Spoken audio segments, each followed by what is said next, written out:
Good afternoon, everyone. Welcome to episode number 26 of Playing with House Money on the Toilets to Titles Network. I am Iceman. You can find me on Twitter at Iceman_1013. And this right here is my boy DJ Pru at PruBaby10. How are you doing today, my guy? I'm doing great, man. I'm doing great. Happy to be here as always. And we got a big week ahead of us. So can't wait. How you doing? I'm good.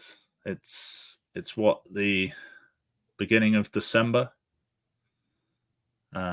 So yeah, Christmas time. We had a fantastic Thanksgiving. We had a nice family Thanksgiving. How did the cooking go for you? I know you're a busy man last Thursday. Yeah, me 7.5 hours of cooking for the family, and me and my little sister took that over a couple years ago. So it's always fun though. Everybody kind of piles into the kitchen while we do it and stays in our way. But my little sister is probably the best cook that hasn't went to like culinary school that I've ever met in my life. So we have fun with it. But yeah, it was a busy day.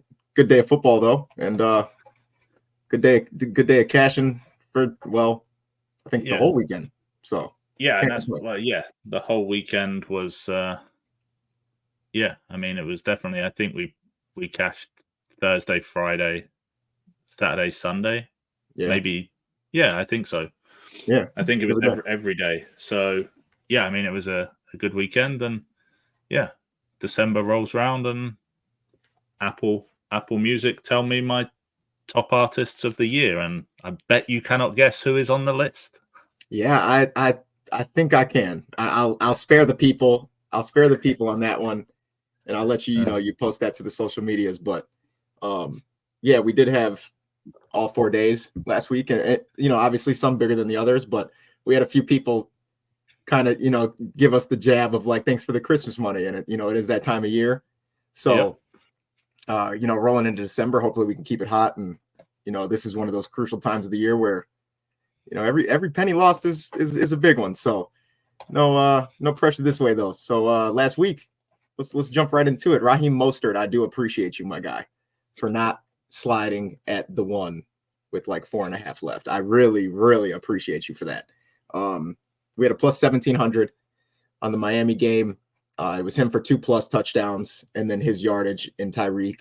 The yardage hit with his 34-yard second touchdown as well. But it was funny because I posted 2 plays for that game in general, and I screwed myself on one rendition of the way I played it. But the 2 plays were literally identical. The only difference was Tyreek Hill for a touchdown and Raheem for 1, and then no Tyreek and having Raheem for 2. So both hit. Luckily, we did have a few people in the Discord that stuck to just DraftKings and cashed both. FanDuel does not offer rushing and receiving when you parlay. So, another reason for me to just not really like that book, but it is what it is. So that was good. We had a plus 2,300 in college football that morning. I don't know if anybody caught the Oklahoma game, but it was, the Oklahoma game, right? It had to be TCU and Oklahoma. Yes. Yeah. Insane. Unreal. 100 points. Like, it was absolutely unreal start to finish. Cashed at 2,300 there. A plus 14-18 anytime touchdown in the NFL, 3-legger. I actually made my own rendition of a Liga MX play as well. That was a plus 700. Luckily, it didn't matter anyway, because shout out to the boy Brandon, really held down the group. That was an insane weekend by him. Everybody is, if you guys aren't familiar with soccer leagues and stuff like that, we have a guy that bets the Mexican soccer league. It's Liga MX, and he is having a great week. Shout out to him. He really held down the fort with those. And then just countless live bets and straights. I won't even get into all of them. But it was Sunday. We had 3 huge ones. One of them was like a plus 2,400. One of them was like plus 4,800. And then we had a lot of plus 200s, plus 122s, a lot of live money lines from you as well on the soccer. It was really, everybody was kind of interactive with it. It really worked well with the group, being able to get a few live bets out there. And obviously with FanDuel, we're kind of really we're kind of enjoying the SGP stuff, but I noticed that DraftKings is actually starting to do it as well with football. So we might see, a little bit of a switch there. But yeah, in play live bets really held down the gaps of the weekend. But yeah, it was great, man. Playing with house money had a hell of an outing. Yeah, we definitely did. And I mean, I know we continue to push it, but the Discord is still free for the next couple of days. Jump in, code one day, just one today. Day. You guys have 12 hours. Yeah, if you jump in, use code November, it still works. And yeah, you can get in. Don't miss this weekend, because this weekend is going to be another big one, and December will be too. I'm very sure of that. But yeah, if you want to, we say this. I also know that Monday Night Football, we posted in the Gilded chat for the Toilets to Titles team, the Patreon members, and you went 3 out of 4. Yes, sir. Monday night, and you did say that they could parlay all 4 of them. Yeah. But you also did split it in half and parlay 2 and 2, so you did hit, and that was plus 238, I think. Yep. For the double. So yeah, my best bets of the Monday Night Football. I did 2 pairings. I did run them straight, but yeah, 3 out of 4. We'll take that all day. Yep, and yeah, so we're also cashing in there. I know there's some guys. I do want to say though, only that Gilded chat got those bets. So that's even more incentive for anybody that's worried about wanting to be super safe or trying to just get their feet wet in gambling. That Gilded with those Patreon members, they tend to get a couple of the things that, we put together just for them. Don't get me wrong. Most of the times we do throw them, in both our Discord and there, but with our Discord, we already had the rendition of those legs. So that's really the main reasoning, but they do get a high priority for us. We're obviously on their network. You guys should join and see how interactive we are with that. And then you would get those as well. So I do want to make sure I put that in there before we keep it going. Yeah, for sure. And we're getting to that time of the year, fantasy playoffs. Mm-hmm. I know there are multiple guys from the Toilets to Titles crew that are playing in the Scott Fish Bowl this year that have got, that myself included. I think there was 4 of us that qualified for round 2 of the playoffs, which is this weekend. Frankenstank, the Toilets to Titles Listener League. This is this weekend. Week 13 is the last week before the playoffs begin, and I know I don't even think I can make it into the playoffs now. I need like an insane weekend for my team, but for no one else that's in and around me, which is just not going to happen. But yeah, if you've made the playoffs in any of your leagues and you're looking for some advice to how to strengthen your team or to be in the best possible shape with start sits as we go through, this week is there's multiple teams on bye, so this weekend being kind of the last weekend. I know one of my dynasty teams, I'm literally down to I think it's in one of the rival fantasy but me and you both, where I literally I don't even have a full squad because everyone I've got multiple Vikings and Ravens and they're both on bye. So I was like, great. So fortunately in that one, I've already qualified for the playoffs. So I'm it's not huge, but I know there are multiple people out there looking at this weekend as a big one. So jump into the Gilded, find us on Twitter, go to toiletstotitles.com. You find all of the updated rankings, all of the daily rankings. The team there do a great job week in, week out. They've started and kicked off some kind of pick'ems, similar to, where they go through the whole slate of NFL and they pick their winners and you can play against them. That's on the flagship show that goes out every Tuesday on the Toilets to Titles network with Coach and Justin normally present that one. But again, if you want to discuss anything football related, college football, anything on the betting side, fantasy side, the Gilded chat is absolutely the place to go. Find Pru and myself on Twitter, hit us up about it, and we'll let you know. And again, if it's more just the gambling stuff and you want to deep dive into all of our plays on virtually every sport like we've touched on, then that's the Discord at PW_house money. go there. Link to the Discord. Like I said, we have the SGC with the soccer gambling stuff. We've got the Liga MX stuff is in the playoffs again. They have 2 leagues per year, so we're already in playoff season for them. And then, we have the NBA virtually every day and all of the NFL and college football stuff as well. So hit us up if you want to find out about any of that. But you mentioned one big bet that you had for college football last week. What's going? I see it's another big weekend for us this weekend. Just gonna throw that in there. Go Noles. It's conference championships though. Huge week. I am not betting on Florida State Louisville. I refuse to jinx my guys in any way possible. Obviously, they're up against a tough task with a backup quarterback. And I don't think they've decided if the third string is actually going to be the one to take it. I know that the second string got hurt mid-game, but that freshman came on bald. So go Noles. We got rid of Florida last week, so I figured I'd hang up the good, the bad, and the ugly shirt for everybody to know where I stand on that. But we got obviously conference championships. It's the cream of the crop of these conferences. Very good games, and we're gonna stick to the big boys this weekend. So we got Oregon and Washington Friday night. So 7 p.m. Friday night, we got Oregon, Washington. That's obviously they met earlier this year. Washington got the better of them 36-33.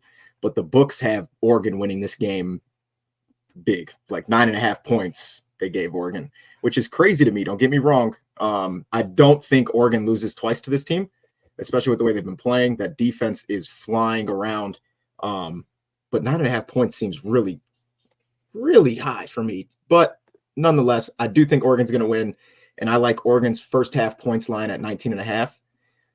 It's at -115. Their total touchdowns was 4.5. I did kind of look at it a little bit. It was just weird to me because neither of these teams scored 5 touchdowns in the first outing. So I didn't really want to stretch it out too much, especially with -115. I think Oregon does get out of the gates very fast. And I think, if you can get even just 7 points that first quarter, I think it's going to be a very, very good one to be in good spots for. So I love that. And then moving on to Saturday, I assume this is most of the people's must see, simply because it's the cream of the crop in college football in general. The SEC championship is Georgia, Alabama, as it's been for some years now. So the game's total is very low in my opinion. Coming out, Thursday before the weekend, it's only at 54.5. And granted, Georgia's defense is, very good, but this is still college football. It's a very big rivalry game. Obviously, these offenses are very fast paced. I just don't think 54.5 is the line I would have expected. I was really expecting probably around 63, like you typically see, but over 54.5 is -110. I really do love that. And then Georgia's total touchdown line is only 3.5, and I love that just as much. So you got -110 for the over, 54.5, and then you got -135 for the 4 touchdowns out of Georgia. I love both. And then Michigan, Iowa. The books have Iowa's defense being the 85 Bears, apparently. Like the Ravens team from the early 2000s and the 85 Bears came and like meshed, and they that's Iowa's defense this year, apparently. Which they have Michigan's total touchdown line at 2.5. I am taking that all day. Granted, they did kind of save themselves and make it -170. But that's the line. That's the only one they give you. So that's like what they're putting it at. You know what I mean? So I don't really have a choice. I'm taking that -170 all day. And then Michigan over 16.5 in the first half. Because the last time the books gave me Michigan 2.5, they scored 4 in the first half. So I'm going to run both. -110 for that. I just don't see, Iowa gave up 31 to Penn State. I don't get it. I'm not going to question it. I'm going to take my blessings when they come. It's -2100 for Michigan money line, but they're only going to score twice. It just ain't adding up. So I'll take that all day. For all 5 legs that I just mentioned, it's +778. If you take out the Michigan first half and the Georgia and Alabama total, or either or. Really, it's very similar. You could take either the Georgia total touchdowns or the over out. You'll get very similar odds. It was plus 416, so we can call it plus 400. I'm going to run both. Obviously, one of those games is Friday night. You don't really typically like to do that, but it's a small play, and I don't want to just take out Friday, and I don't want to just run that one game. If I very well may run the Oregon first half straight, or I might throw an SGP together and post it in the Discord and the Gilded, but we'll have to see. But yeah, those 5 legs, I love them, especially at 778, and even at plus 400. I think that's just incredibly juicy. So there's some value in that Michigan-Iowa game, though. There is some real value in that Michigan-Iowa game. So I'll definitely have some things that I mess around and check out later in the week. So sounds good, bro. Looking forward to it. And then tonight we have the Seattle Seahawks at the Dallas Cowboys. Yeah. What do we like for this one? Prime time? Prime time, and Seattle's on a 12-game home winning streak. But isn't that's it getting Dallas? That's getting snapped tonight. I'll be, I personally, I don't know what happened with Seattle. I know obviously Kenneth Walker is very good, very impactful. But that offensive line and Geno in general just have not been able to put anything together. Their drives are just stagnant. They need a lot out there. So I just don't see Seattle winning this game, especially against that Dallas defense. I'm sorry. Seattle's on a 13-game home streak. So, we like the number 13, and they're going to stay at the number 13. The game's in Dallas, though. Oh, did I read it wrong? I read it wrong. Dallas has a 13-game home streak. So that's going to continue. Okay. My apologies, people. My apologies. I thought it was in Seattle because Dallas is going to continue this. Seattle has no chance. That's even more reason Seattle's not going to win this game. They don't have the 12th man. So disregard all of my original comments. I cannot read correctly. 13 games, and then they get Seattle to make it 14. That's a give me. The way that Seattle's been playing lately, the way that Dak's been playing lately, and they don't have to face the 12th man. It's really not good for Seattle at all. Like, Geno has looked horrible. Micah Parsons might have 4 sacks this week. I ain't even gonna lie to you. I looked for it. I looked for the prop, and they're not out on DraftKings because they don't like to give us those crazy lotto ones like FanDuel does every once in a while. But what I will say about Seattle and that pressure is a lot of their short routes and a lot of their their combinations on the sidelines, comebacks, stuff like that are going to be probably the only thing they can hit. So Tyler Lockett. I do like Jackson Smith and Jigba lately, but I feel like he's kind of one of those iffy guys. Like, he needs a 20-yard catch, and then it kind of messes it up. I don't really want to kind of hope for him to get a couple big plays. I think Tyler Lockett's going to get 6-7 targets, give us the volume. So I do have that. I have him over 48.5. And also another reason I went with that is everybody's on JSN after last week. And I feel like that's kind of when we see the random guy that you would have expected to go off this whole time go off. So I like Tyler Lockett at 48.5. I like Zach Charbonnet for over 17.5 receiving yards because there's no way in hell they're going to be able to run the ball. I think Dallas stacks the box on them every first and second down. And then obviously on, passing plays, they're going to have a lot of pressure. He's going to have to get it out quick. So I do like that 17.5. Running back receiving yards has not been good to me these last couple weeks, but the matchup and the way that he's inserted into that offense, I really just think that that's going to be, a very ideal matchup. They have CeeDee Lamb at 83.5. Love that. Absolutely love that. So I'm taking that. And then Dak over 281.5. So 282 out of Dak, 84 out of CD, 18 out of Charbonnet, and 49 out of Lockett. Those 4 legs are at plus 800. And if anybody is on DraftKings, they have a parlay insurance play for tomorrow or for tonight. So that's what I'm running it on. And then we have, hopefully we can have one of our crazy touchdown plays again that my partner here will let you guys know what we're looking at. I watched the really one of the only Dallas games I've actually watched this season, beginning to end, was the Giants game. Where you picked a good one. And Jalen Brooks came in, got his first catches of the season, went 4 for 4 against the Giants defense. I know it's not great, but he's got to score his first touchdown at some point. And what was the score by then? Huh? What was the score by then? Do you remember? Oh, but that was halfway. It was halfway through the third quarter. So yeah, they were up like four touchdowns up. So, but I feel like everything we're talking about, this is one of those that will be an in play kind of right now on FanDuel. He's plus 2,100 anytime. Hey, yo, that's crazy though. Like in play, it's going to be like plus 4,000. Yeah, I love it.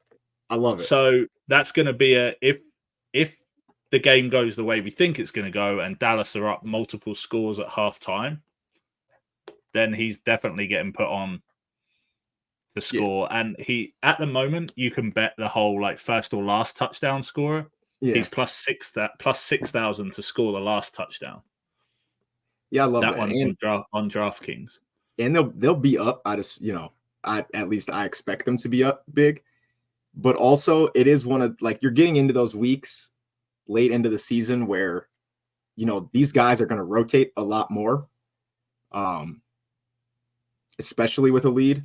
I mean, we're even talking like 17 to 21 point type of lead. You don't want to risk anything. Obviously, Brandon Cooks have been playing very well, but he's been fragile in his career. I'll say it gently. Yep. I would not doubt that we do see a lot of Jalen Brooks and Michael Gallup and Kevontae Turpin. Kevontae Turpin is the guy that early in the season we cashed on him a live bet during one of the games, and he scored again last weekend. I think that was back in week 5 against San Francisco. We cashed the Kevontae Turpin. He's got 3 touchdowns on the season, so you could go for it, but he's now. You're not going to get that type of value on him. He's plus 7. Don't get me wrong. Plus 700 anytime is still very huge good value. 2,100. That's lotto value. But just for one score. So I feel like you're going. With this Dallas team, they do spread the ball out. Fairly. These receivers are all getting catches. You could even go like Jake Ferguson. Obviously, has become Dak's kind of go-to tight end, but. Don't bring Shoemaker. Don't bring Jake Ferguson up anymore. I know he cost you a fair few. 2 weeks in a row. 2 weeks in a row. So he'll score twice this week. So But Shoemaker did score 2 weeks ago. He is very big in their rotation in the red zone. They've run a lot of 2 tight ends lately. And he's plus 1,000 anytime. So these guys are going to get looks in the second half of this game tonight. So. Yeah, there's definitely going to be value on one of these guys at least getting into the end zone. It's just a case of which one it's going to be. Most definitely. Yeah, I'll ride with that Jalen Brooks though. That's too good to pass up. That's fun. That's a fun one. Yeah, gives you something to root for. Along with you've got the one where you've thought about it and you're like, this is what should happen. And that'll be done already. That'll be done already. That's third quarter. That's Dallas they're just playing way too well for me to sit here and go against the grain. And then with the matchup on the defense, I don't expect that to be. That one's pretty solid. And then what do you have? What do you have Sunday? You've got a couple of. Well, I think we've both gone player props, which is the first time I think we've done this in a long time. Yeah. Unfortunately, with it being Thursday, there aren't set odds for a couple of them. But looking at the matchups, I just, I said it a few weeks ago, I just don't like the spreads and stuff like that in the NFL because you just never know how these are going to go. Yeah. So I went matchup based and kind of how these teams are playing. Raheem Mostert, anytime touchdown against that Washington team with, obviously I said last week, you lose those 2 defensive linemen. It's huge. I mean, that is a huge gap to fill, especially for an NFL team. So I just think running the ball is going to come very, very easy for Miami. I'm just hoping that, Mike McDaniel doesn't give it to his third string running back like he chooses to do every once in a while. But I do think Raheem Mostert's good for 1. He will likely only be -120 for 1, but hey, I like -120 value all day, especially when I pair it with Austin Eckler anytime touchdown. So I got Mostert, Eckler, both to score. Just 1. You can get fancy if you want. Like I'm sure I will, but I like that. Amon-Ra St. Brown over 81.5. I think looking at the Saints last week, they struggled. They were very good on defense. They kept them in that game a lot longer, but they were also playing against Atlanta, and Drake London was tearing them apart until he got decapitated. So sorry. Well wishes to my boy Drake London. You were going off, and he runs very, very similar route schemes to Amon-Ra St. Brown. I love the gaps he'll see. I do expect him to have the ball often. So it's one of those where I kind of got to take the upside. And let me just, now I'm second guessing everything I looked at. Let me just make sure they are playing New Orleans. They are. Sometimes my eyes are going, guys. I apologize. The Saints defense, they have been playing very well, but Derek Carr is not the guy. I'm sorry. It's not the line. He's missing guys. His arm's not accurate right now. I expect Detroit to have the ball plenty. I love Amon-Ra St. Brown for probably even 100. Keep his good season going. And then last but not least, I got AJ Brown for over 73.5. And I'm gonna keep it real with you. I didn't care about looking at the matchup. I didn't care about who he was playing. I saw that he did not have a good game last week, so I know that Jalen Hurts got an earful. His group chat probably went the fuck up. Like he wants the ball. So you know what's coming next. It's AJ Brown for 303 touchdowns. So 73.5. Love it. Absolutely love it. And yeah, those 4, the 2 touchdowns I couldn't really, add in, but they're all going to be 120, like -120, -110s. So you'll be right around like 400 or 500. Usually it's around like 540. So maybe even like 750, depending on what those 2 touchdowns are. But we'll have it posted. I'll tell you that much. Just not here. I feel like that Philly San Francisco game could be a similar kind of game to we just saw with Philly and Buffalo.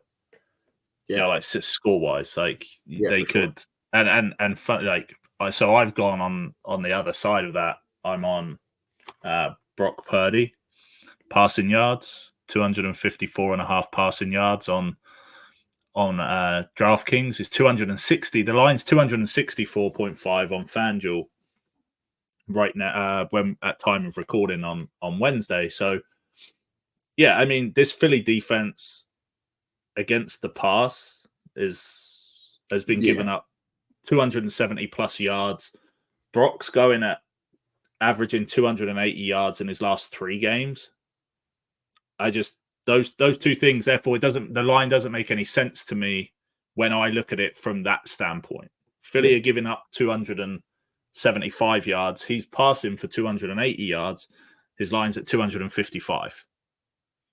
It should be a lot higher. I was expecting it to be 270, 275. Mm-hmm. Saw it was 265. Yeah, saw it was 2. So I love that for him. Similar things like you said, matchup based. You already touched on Detroit.